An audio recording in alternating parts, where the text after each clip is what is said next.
ఇప్పుడు ఆ దేశంలో కరువు ఉంది. అక్కడ ఉన్న రాజు పేరు ఆహాబు రాజు. ఆహాబు రాజు భార్య పేరు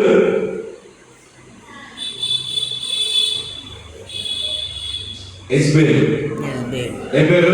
యెజ్బెల్. అయితే వీళ్ళు రాజు రాణి అన్నమాట. వీళ్ళిద్దరూ నివసిస్తా ఉన్నారు. ఆ దేశం అంతా కరువు వచ్చింది. వర్షం లేదు, మంచు లేదు, కరువు వచ్చింది. అప్పుడు ఏం జరిగిందంటే అహాబుకి కోపం వచ్చింది. ఇదంతా అక్కడ ఎవరు చేశారు? ఏలియా చేశాడు. ఏలియా ఎవరు? దేవుడి ప్రవక్త. ఎవరు? దేవుడి ప్రవక్త. సైనికులందరినీ పంపించా, తీసుకొని రామని. ఎక్కడ దాక్కున్నాడో తెలియదు. వద్దు కూర్చో. ఎక్కడ దాక్కున్నాడో తెలియదు. అందుకని ఒక పని చేద్దామని చెప్పేసి ఒక ఆలోచన వచ్చిందంట. ఏం ఆలోచన వచ్చిందంటే, ఈ దేశంలో ఉన్న ప్రవక్తలందరినీ పట్టుకోండి, ఈ ఊర్లో ఉన్న ప్రవక్తలందరినీ పట్టుకోండి, తీసుకొని వచ్చి అందరినీ వేసేయండి అన్నాడు. ఏమన్నాడు? చంపేయండి అన్నాడు. ఎవరిని? ప్రవక్తలందరూ, దేవుడి ప్రవక్తలందరినీ చంపేయమన్నాడు. అలా అంటే ఇంకా అప్పుడు ఏం జరిగిందో తెలుసా?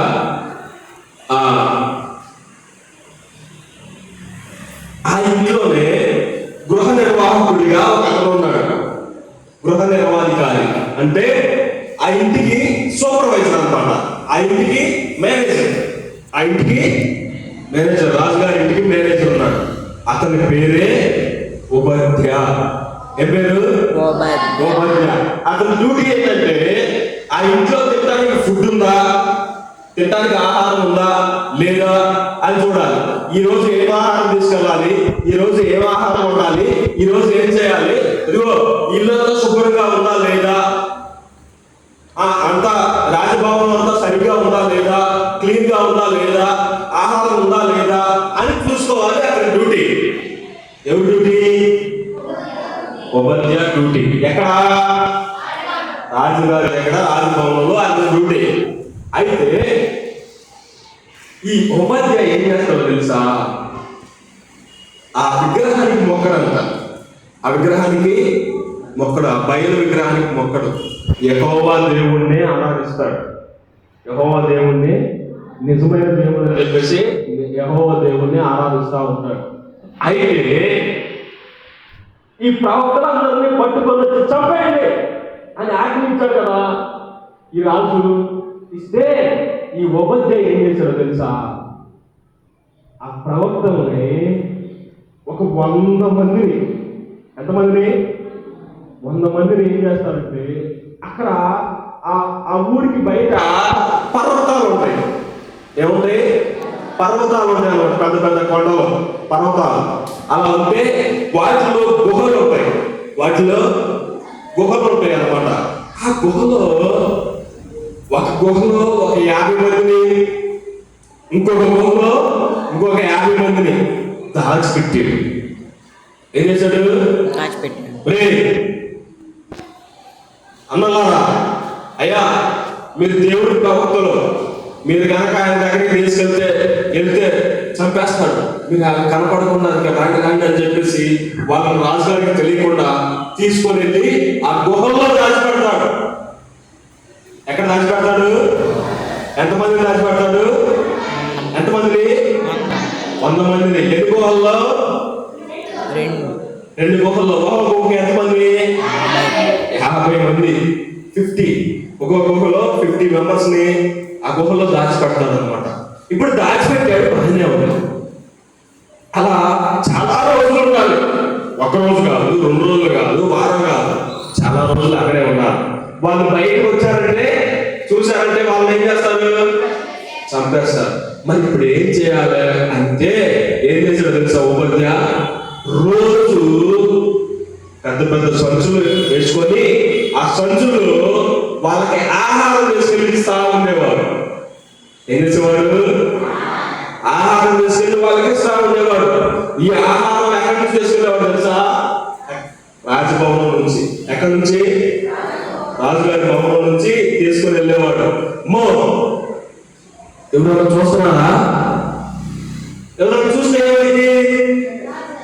రాజుగారు చెప్తారు, రాజుగారు వాడు ఇదిగో ఆయన వాళ్ళ ఆహారం తీసుకెళ్తున్నాడు, యాడి తీసుకెళ్తున్నాడు తెలియదు అని చెప్పేసి చెప్తారు. అప్పుడు లేదా ఆహారం తీసుకెళ్ళేటప్పుడు ఎక్కడ తీసుకెళ్తున్నాడో కొంతమంది ఎవరైనా ఫాలో అయ్యాడు అనుకోండి, లేదా గుహల దగ్గర ఎవరో ఉన్నారని చూశాడు అనుకోండి, వాళ్ళందరినీ చంపేస్తాడు, ఉపాధ్యాయుడు కూడా చంపేస్తాడు కదా. చంపేస్తారా? చంపేడా? చంపేస్తాడు. రాజుగారు ఆజ్ఞేమో రాకులందరినీ చంపేవాడు. కానీ ఉపాధ్యాయుడు ఏం చేశాడు? తీసుకెళ్లి వాళ్ళని దాచిపెట్టాడు, కాపాడాడు అనమాట. ఈ ఉపాధ్యాయ రోజు వాళ్ళకి ఆహారం తీసుకెళ్ళి ఇస్తా ఉండేవాడు. అయితే ఒకరోజు ఏం జరిగిందంటే రాజుగారు పిలిచారు, ఉపాధ్యాయ కమ్ అని చెప్పేసి పిలిచారు. ఉపాధ్యాయ వెళ్ళాడు. అయ్యా రాజుగారు మీకు వందనాలు, పిలిపించారంట, చెప్పండి అంటే అప్పుడు రాజుగారు ఏమన్నాడు అనుకున్నా? ఉపాధ్యాయ, మన దేశంలో తెలుసు కదా? తెలుసయ్యా, తెలుసు. నువ్వు ఒక పక్కకి వెళ్ళు, నేను ఒక పక్కకి వెళ్తా. మన దేశంలో ఎక్కడైనా సరే వాగుల్లో కానీ, నదుల్లో కానీ, చెరువుల్లో కానీ, కుంటల్లో కానీ నీళ్ళు ఉన్నాయేమో చూసి వద్దాం. ఎందుకయ్యా? ఇగో మన దేశంలో ఉన్న పశువులన్నీ ఎండిపోతున్నాయి, గాడిదలన్నీ ఎండిపోతున్నాయి, ఎద్దులన్నీ ఎండిపోతున్నాయి. తాగడానికి నీళ్లు లేవు, తినడానికి గడ్డి లేదు. తాగడానికి నీళ్లు లేవు, తినడానికి దేనికి? పశువులకి లేదు. నువ్వు ఒక పక్కెళ్ళు, నేను ఒక పక్క వెళ్తా అని చెప్పేసి రాజుగారు ఉపాధ్యాయుకి జరిగింది అనమాట. అప్పుడు సరేనయ్యా అని చెప్పేసి అని ఉపాధ్యాయ అంటాడు. ఉపాధ్యాయ ఒక పక్క వెళ్తాడు, రాజు ఒక పక్క వెళ్తాడు. సగం వెళ్తూ చేసాక వెతకాలి దేశం అంతా. ఎక్కడైనా చెరువులో కానీ, కొండల్లో కానీ, నదుల్లో కానీ, వాగుల్లో కానీ నీళ్లు ఉన్నాయేమో అని చూడాలి. ఉపాధ్యాయ బయలుదేరాడు, వెళ్తున్నాడు. వెళ్తా ఉంటే ఏం జరిగిందో తెలుసా? ఒక అతను ఎదురుగా వచ్చాడు. అతను ఎవరో తెలుసా? ఏలియా. ఎవరు? ఎన్నాళ్ళు ఎక్కడ ఉన్నాడు? ఏలియా దాక్కున్నాడు, ఎక్కడో దాక్కున్నాడు. ఎంతమంది ఎక్కినా కానీ కనపడలా. కానీ ఇప్పుడు ఎవరు కనపడ్డాడు? ఉపాధ్యాయ కనపడ్డాడు. మరి ఇప్పుడు ఏం చేయాలి ఉపాధ్యాయ? ఇప్పుడు ఉపాధ్యాయ ఏం చేయాలి చెప్పండి మీరు? తీసుకెళ్ళి దాచిపెట్టాలా? ఏం చేయాలి? ఉపాధ్యాయ ఇప్పుడు ఏలియా కనపడ్డాడు. ఉపాధ్యాయుకి ఏం చేయాలి? చంపాలా? అయ్యా ఏలియా అంటే మీరే కదా అని చెప్పేసి అడిగాడు. అలా అనగానే అవును నేనే. ఇదిగో ఉపాధ్యాయ, నువ్వు ఒక పని చేయి. నువ్వు వెంటనే రాజుగారి దగ్గరికి వెళ్ళి నాకు ఏలియా కనపడ్డాడు అని చెప్పు అని అంటాడు. ఏమంటాడు? నాకు ఏలియా కనపడ్డాడు అని చెప్పు. అయ్యా నేను వెళ్ళను, నేను వెళ్ళి చెప్తా, రాజుగారికి చెప్తా నాకు ఏలియా కనపడ్డాడు. ఆయనేమో వస్తాడు, మీరేమో మళ్ళీ కనపడరు. ఎందుకంటే ఇన్ని సంవత్సరాలు ఇన్ని రోజులు ఎక్కడ ఉన్నారో తెలియదు. తెలుసా? ఏలియా ఎక్కడ ఉన్నాడు తెలుసా? మీకు తెలుసా? అక్కడక్కడక్కడ దాక్కున్నాడు. ఆ సంగతి మనకు తెలుసు. రాజు తెలుసా? తెలియదు. ఉపాధ్యాయ కూడా తెలియదు. నాకు తెలియదు. నేను వెళ్ళి రాజుగారికి చెప్పాను అనుకో, రాజుగారేమో ఎక్కడ ఉన్నాడు పదా అని చెప్పి నన్ను తీసుకొని వస్తాడు. నేను మళ్ళీ ఇక్కడికి తీసుకొని వచ్చాను, ఇక్కడేమో నువ్వు ఉండవు. అప్పుడు రాజుగారు నన్ను చంపేస్తాడు. ఎందుకు వచ్చిన తాలూకు రాజు అయ్యగారు నేను ఎవరినండి, నేను చెప్పనండి అంటే అప్పుడు ఏది అయినా ఉంటాడు తెలుసా?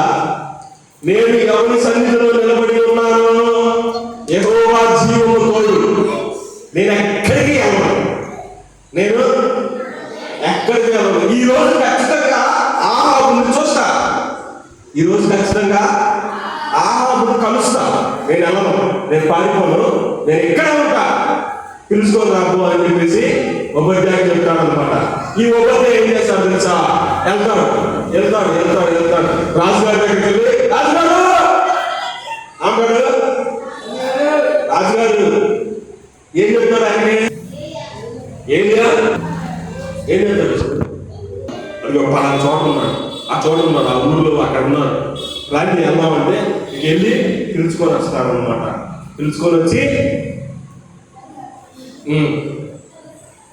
ఏలియాతో మాట్లాడతారు. అది జరిగింది. అర్థమైందా? ఇప్పుడు ఇంట్రెస్ట్ గా ఉంటుంది. దీన్ని మనం వచ్చేవారం చెప్పుకుందాం, దీన్ని వచ్చేవారం చెప్పుకుందాం, తర్వాత భాగం వచ్చేవారం అన్నమాట. సరే, ఈ రోజు మనం చెప్పుకున్న బైబిల్ పాఠం పేరేంటి? ఉపధ్యాయ. ఉపధ్యాయ ఎవరు? రాజభవనంలో పనిచేస్తా ఉంటాడు, సూపర్వైజర్ అనమాట, మేనేజర్. ఏం పని చేస్తాడు? వాళ్ళకి ఆహారం ఉందా లేదా అని చూస్తా ఉంటాడు. ఉపధ్యాయ చేసిన పని ఏంటి? ప్రవక్తలందరినీ చంపకుండా దాచిపెట్టాడు. ఎంతమందిని? 100 మందిని. ఎక్కడ దాచిపెట్టాడు? గుహల్లో దాచిపెట్టాడు. మరి వాళ్ళకి రోజు ఫుడ్ ఏం చేసేవాడు?